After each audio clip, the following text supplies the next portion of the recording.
Karibu, asante kwa kufuatilia UTV, asante kwa kufuatilia Morning Trumpet, ikiwa leo ni tarehe 15 ya mwezi wa 5 mwaka 2025.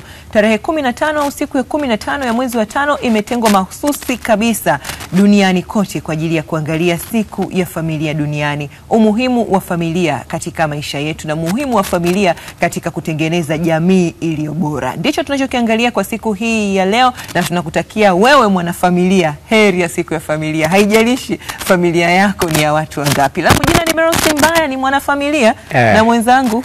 Na mimi pia ni mwanafamilia. Familia yako ya kwako peke yako. Kila familia yangu iko mkoani. Ipo mkoani? Hiyo ya wazazi wako yako tunaizungumzia. Kwa nikiwa mwenyewe pia na yeye anakuwa ni familia.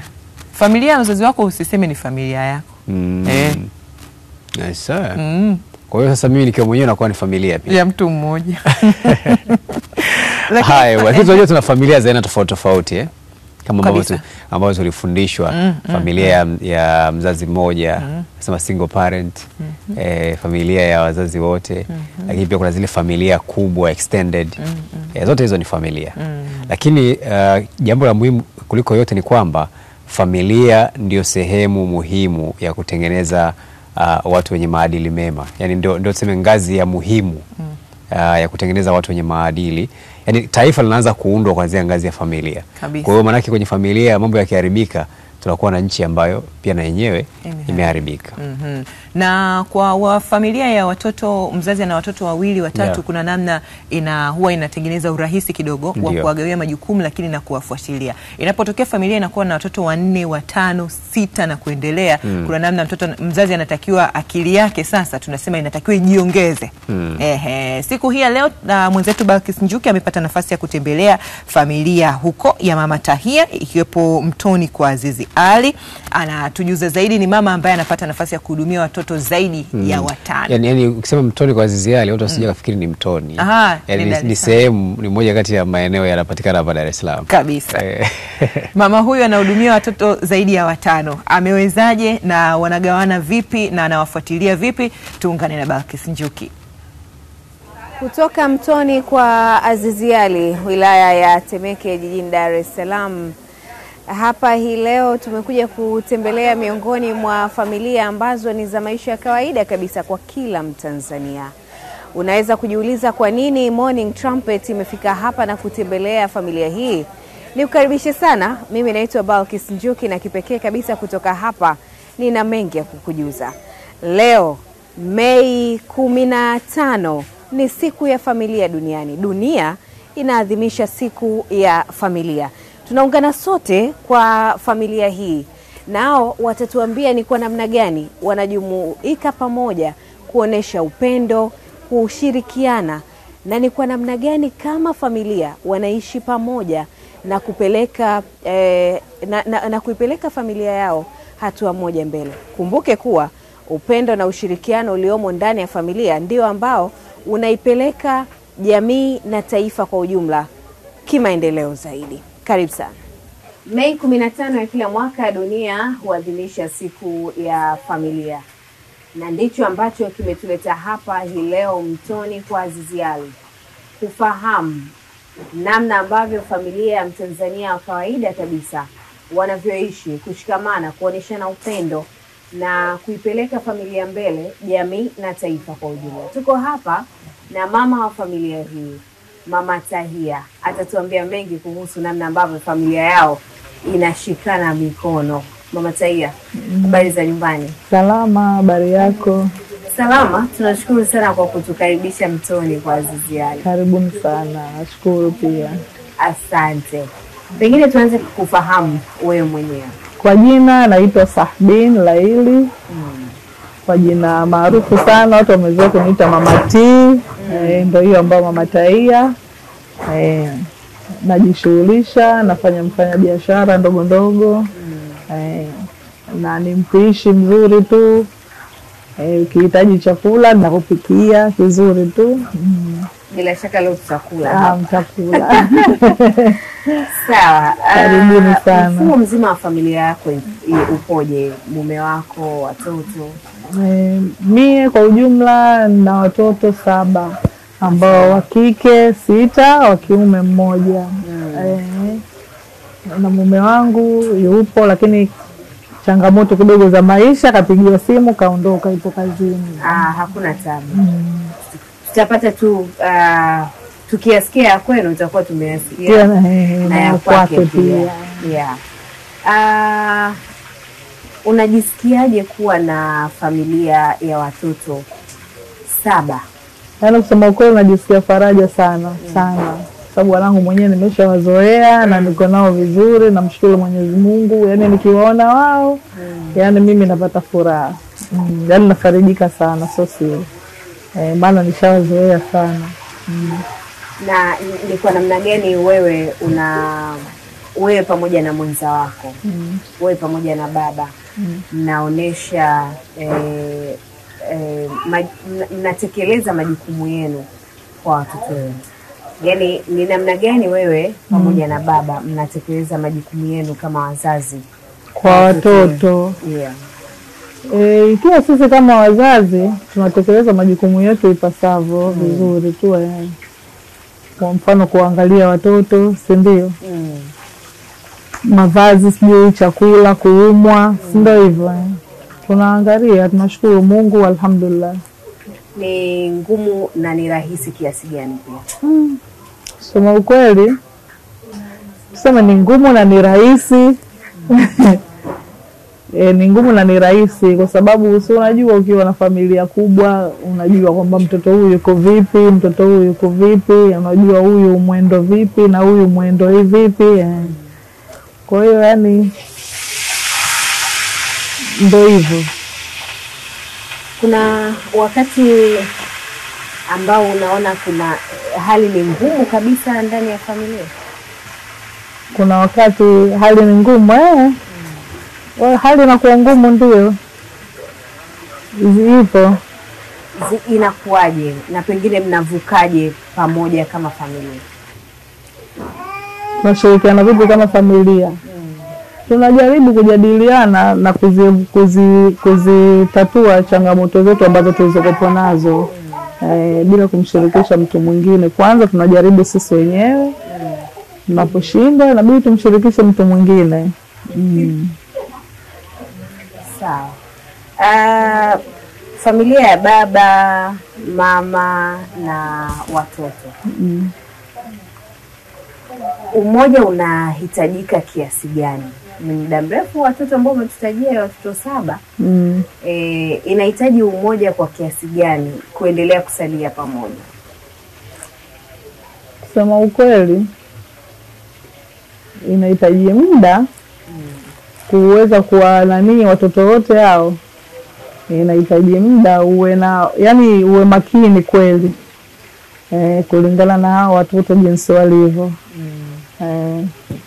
Inahitaji muda sana, kwa sababu sometimes labda anaweza akawa labda mimi sipo, umeona, anaweza akawepo yeye, umeona. Na mwanaume kukaa na watoto unajua inakuwa ngumu kidogo, kwa sababu yeye hata hajawazoea sana, japo ni baba yao, lakini yani mimi ndo nakuwa niko nao sana kushinda yeye.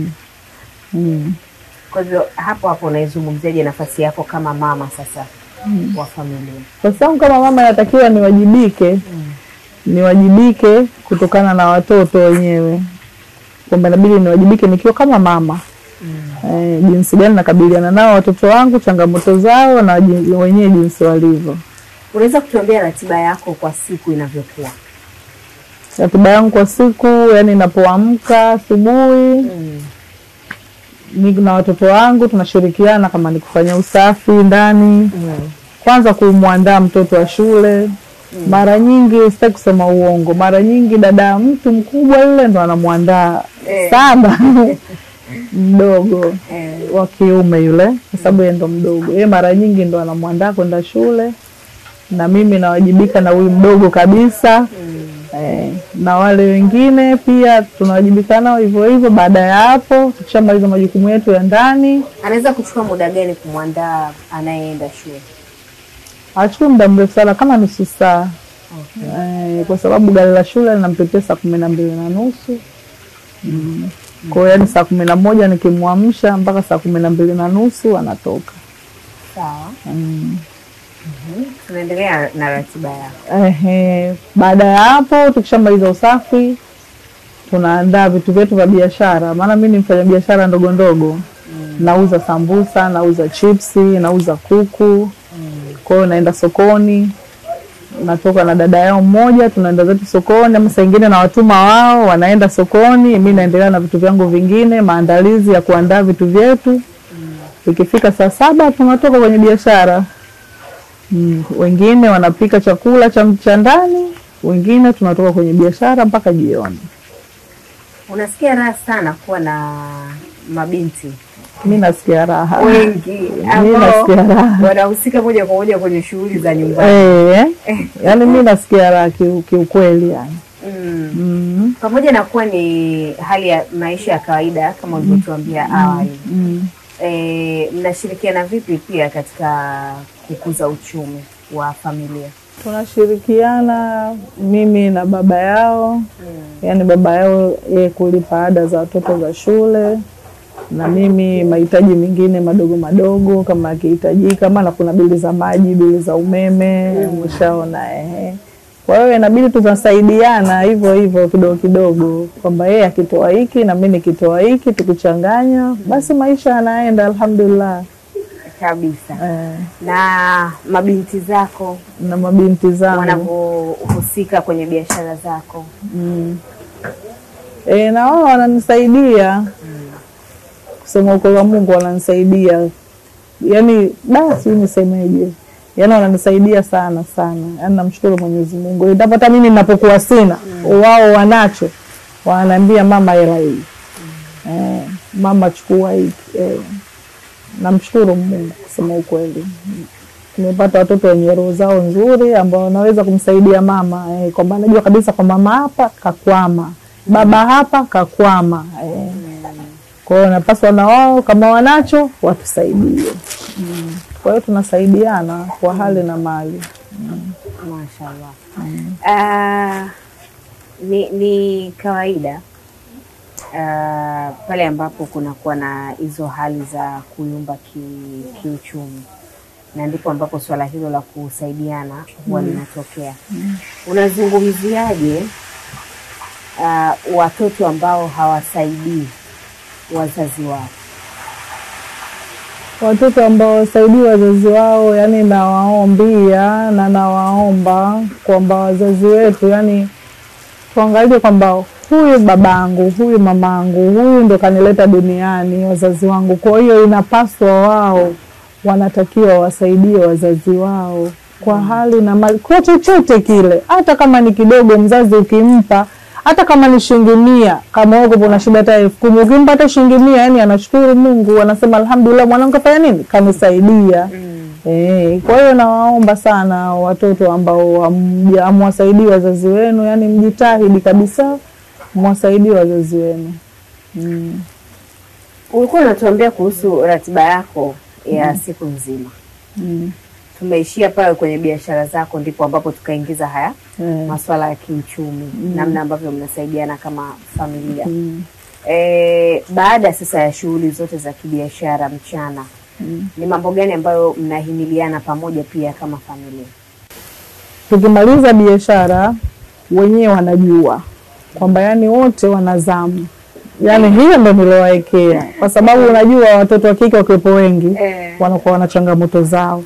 Kuna kutegeana, kuna wavivu hapo umeona kuna nini. Kwa hiyo wanazamu zao wenyewe wanajua kwamba leo zamu yangu natakiwa niingie jikoni. Kwa hiyo kama wengine nitakapona kwenye biashara, au wengine wanaingia jikoni kupika tule.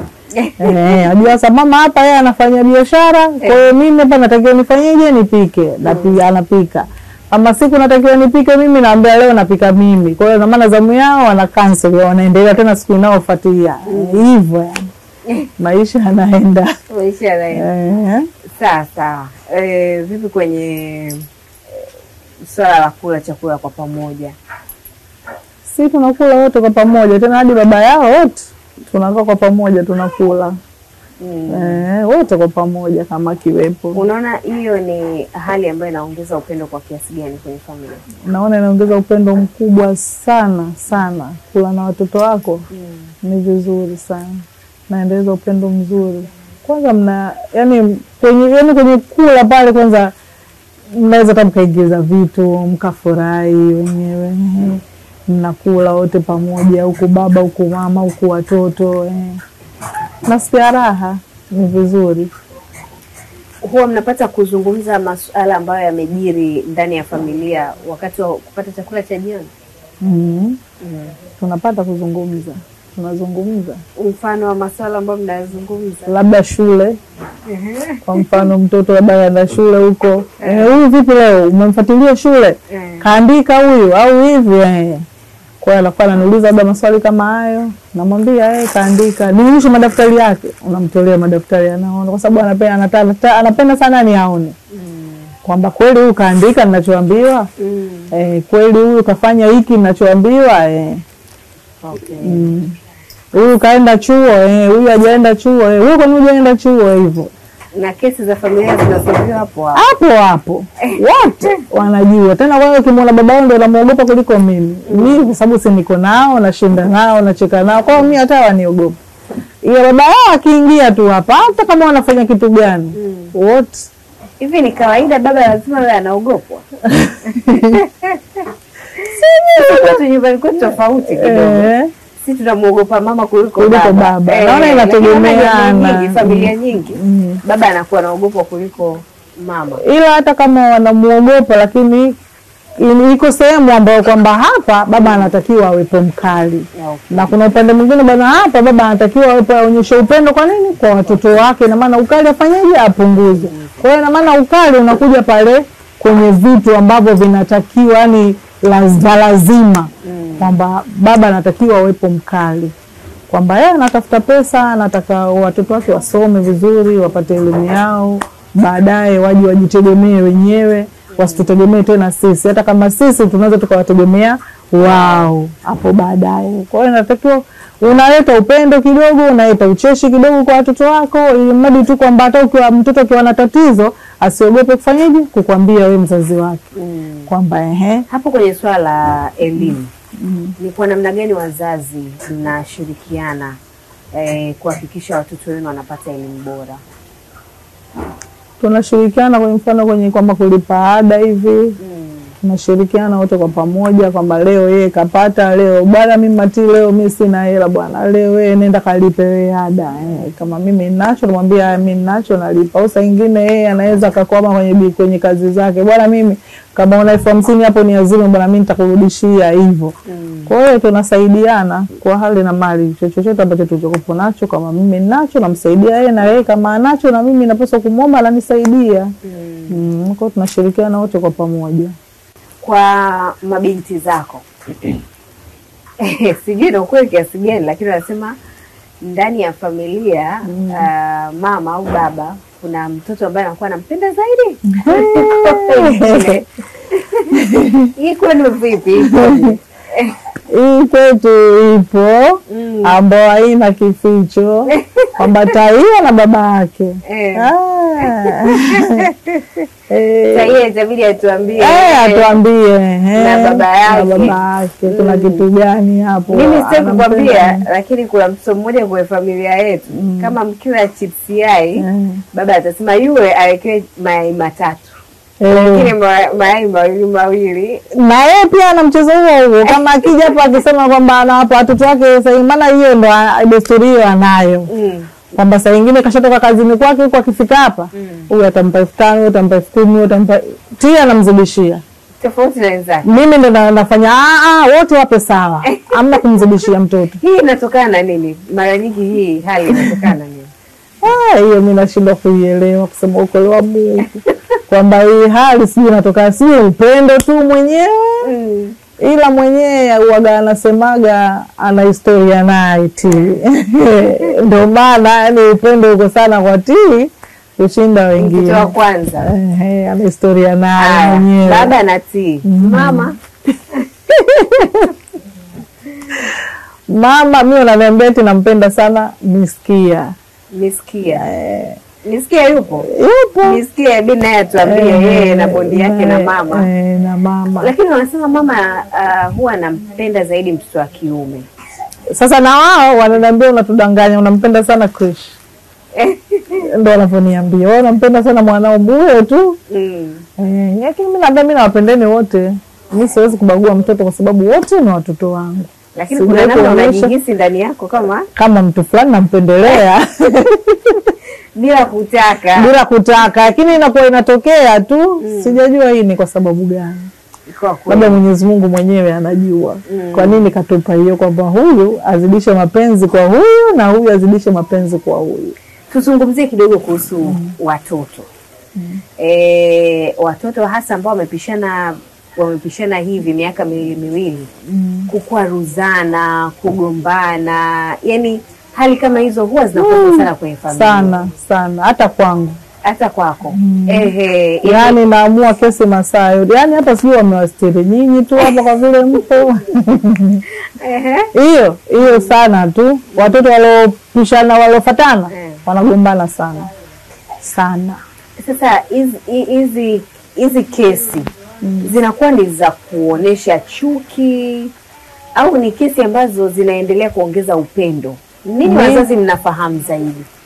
Ugomvi baina ya watoto. Mimi naona hii kama inaendelea upendo yani. Inahisi hivyo. Kwa inani zangu kwa jinsi ninavyoona wanangu. Kwa sababu hata kama wanagombana sio kusema kufikiana labda kutoleana maneno magumu au kutaka kupigana. Hawapigani hata siku moja. Hata siku moja mimi nawaambia mpigane siku moja. Ili nijue kwamba mmoja ana nguvu, mmoja ana nguvu, lakini hawajawahi kufanya. Yaani watapishana tu maneno hivi, fanya wewe, labda fanya kitu fulani fanya. Basi. Ugomvi yani mdogo tu, lakini ile ugomvi mpaka wanapigana ni wanangu hawajawahi. Tumezungumza mengi na Mama Tahia. Lakini Tahia yuko hapa kipenzi cha baba na Miski yuko hapa kipenzi cha mama.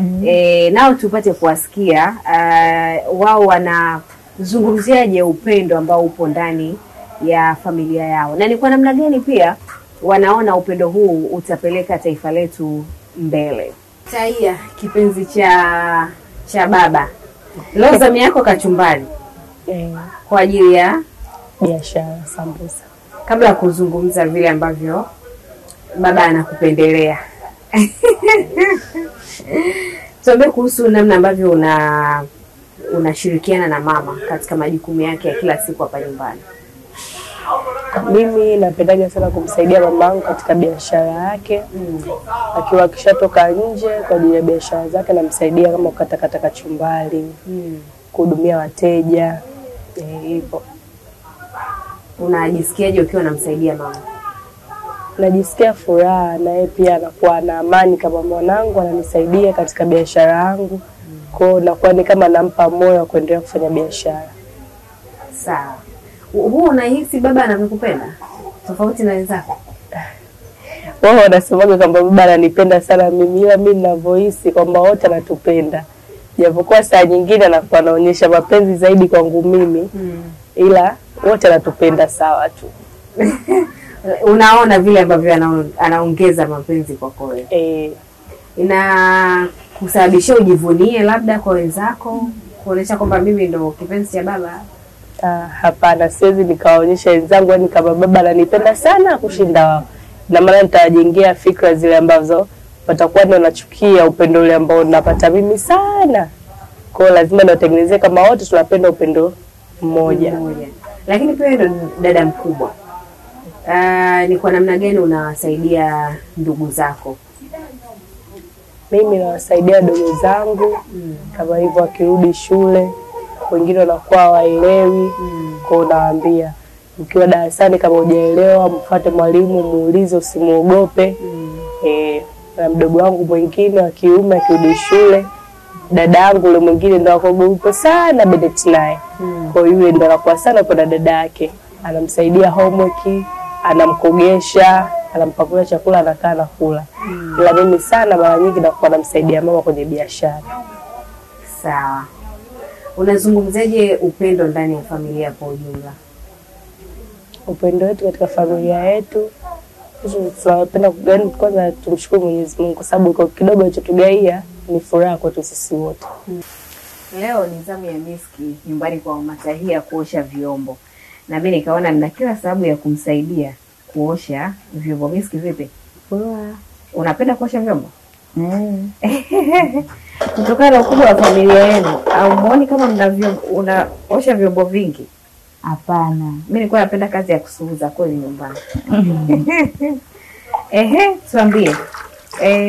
Unajisikiaje kuwa miongoni mwa wanafamilia wa familia hii yenye upendo kabisa wa hali ya juu? Najisikia vizuri kwa sababu tunaishi vizuri. Yapokuwa vikombe vikiwa kabatini lazima vigongane. Nani ambao unagombana naye sana? Amna. Sio sana. Hatugombani. Lakini kuna muda tunarekebishana. Unajua mkiwa mnakaa sio wote mtakuwa mnafanya kazi. Kuna mwingine anafanya kazi lakini muda mwingine analala. Mvivu anategea. Wanasema kwamba yeye ndo kipenzi cha mama. Wewe unahisi hilo? Lakini sio sana. Naona kama anatupenda wote. Naona kama mama anatupenda sisi wote. Unazungumzaje upendo, kushirikiana na umoja ndani ya familia? Nisikia vizuri. Kwa sababu kama tunafanya kazi kwa pamoja, alafu tunafanya yani mkiwa mnafanya kazi kwa pamoja kwa ushirikiano, huko mnakuwa mnapendana, lazima ujisikie vizuri. Natamani hata ufanye tu kazi. Ufanye tu sababu kuna muda tunakuwa tunafanya kazi huko tunapiga story kama hivi. Hakika tumejifunza mambo mengi sana, ikiwa leo ni siku ya familia kutoka ndani ya nyumba hii, ndani ya nyumba ya baba na Mama Tahia. Tumezungumza mengi, tumeona namna ambavyo wao wanaishi kwa furaha, upendo na amani ya kutosha kabisa. Na hili ni funzo kwenda kwenye familia zetu. Hatutakiwi kuwa tunaishi kwenye familia zenye malumbano, familia ambazo zinakikiri kakara. Hapana. Tukiwa tunaadhimisha siku ya familia, tuendeleze upendo ndani ya familia, na ndio ambao unatoka na kwenda katika jamii na kuendeleza taifa kwa ujumla. Heri ya siku ya familia. Mimi ni Balkis Njuki. Heri ya siku ya familia kwako pia Balkis Njuki, na kwa wewe ambaye unatutazama, na kwa familia hii ya mama huyu ambaye amekubali sisi kwenda kuitembelea familia yake, na tunamshukuru sana familia hii kutoka kule Mtoni kwa Azizi Ali, familia mama na baba Tahia. Kabisa. Tunafahamu ziko familia za aina nyingi hapa Tanzania, lakini ni familia ambayo inawakilisha moja kati ya familia ambazo zinapatikana hapa nchini. Kabisa. Na familia ambazo zinatoka katika jamii ya Uswahilini. Kwa unaweza kuona mazingira, lakini kubwa zaidi ambacho nimejifunza, kuna ile ujamani mkubwa sana kwenye hizi familia za namna hii. Yaani unaona hata watu wanakula pamoja, wametandika mkeka.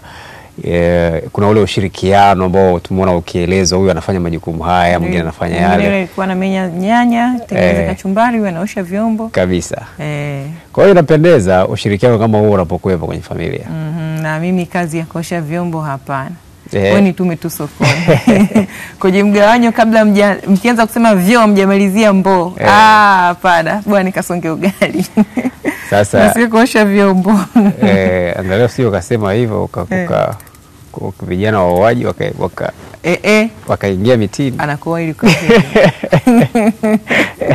kijana kishaanza kusikia kwamba uoshi vyombo. Hii kazi dishwasher teknolojia inakupeleka. Anasema hapa kazi nitakuwa nayo. Tunaoshea mashine. Bora nianze kujikataa mapema. Lakini familia hii imetupa funzo pia namna ya kushirikiana. Tumeona watoto pia wanashiriki katika biashara za mama yao, katika kumshika mkono katika eneo moja au jingine. Unajua kuna baadhi ya watoto hashiriki chochote. Yaani mama hayupo, wanaduka pale nyumbani, mtu anaita dukani na haendi. Mama hayupo. Dukani mama hayupo. Mama ni weekendi, mama anaenda Kariakoo, anamwajiri mtu wa kufuta vumbi viatu, lakini yeye yupo nyumbani. Hiyo ni hatari. yani kitendo tu cha kufuta vumbi pale kwenye shelves za viatu ambazo anaosha. Yeye yupo anauza. Yupo nyumbani na mama inabidi amwajiri mtu akafute vumbi. Na ni weekend. Kwa hiyo tuanze kuwafundisha watoto wetu kazi wakiwa wadogo. Na kushiriki hata katika zile kazi ambazo zinatuingizia vipato, zile biashara ndogo ndogo. Kabisa. Sawa sawa, tunahitimisha hivyo kuangalia hili la siku ya familia, tukiendelea kupata funzo ya upendo pamoja na ushirikiano katika familia zetu, na tukimshukuru pia Balkis Njuki kwa kutukutanisha na familia hii kwa siku ya leo. Tunamaliza kwa kusema heri ya siku ya familia duniani.